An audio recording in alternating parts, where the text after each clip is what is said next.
বাড়িতে বইসা বোর হইতেছিলাম, তাই বৃষ্টি থামনের পর জপাং কইরা রেডি হয়ে বেড়ায় পড়লাম। ঠান্ডা লাগছিল দেখে এখন জ্যাকেট পরছি।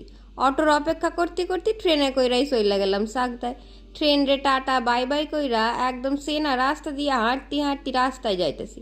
আমার জীবনে অপেক্ষা করণ ছাড়া কোনো কাম নাই, কারণ আমি ছাড়া কারোর টাইম জ্ঞান নাই। তারপর আইসে একখান আপদ, ওর বাহনে চইরা চললাম। এইখানে ডোগেশ বাইরে একটু আদর কইরা দিলাম। এখন ভিডিও করতেছিলাম, তাই আপদ কয় নাকি চুলে তেল দিছে, তাই নাকি ওরা ভালো লাগতেছে না। তা একটু চুলখান ঠিক করতেছে, তা তারপরও যে খুব একখান ভালো লাগতেছিল তাও নয়। কওয়ার দরকার কইছিলাম যে হ্যাঁ ভালো লাগতেছিল, ওই আর কি। দুইখান পান খাইতেছিলাম। রাস্তাও তোমাদের দেখাই দিলাম, বেশ ফাঁকাই ছিল। এবার বাড়ি ফেরন লাগবো। চাকদায় হুশ করে ট্রেন ঢুকে গেল, আমিও জপাং করে ট্রেনের মধ্যে উঠতে পড়লাম। এবার একটু হাওয়া খাইতে খাইতে বাড়ি যাই। তোমরাও যাও, আমার ভিডিওখান লাইক করে দিও কিন্তু।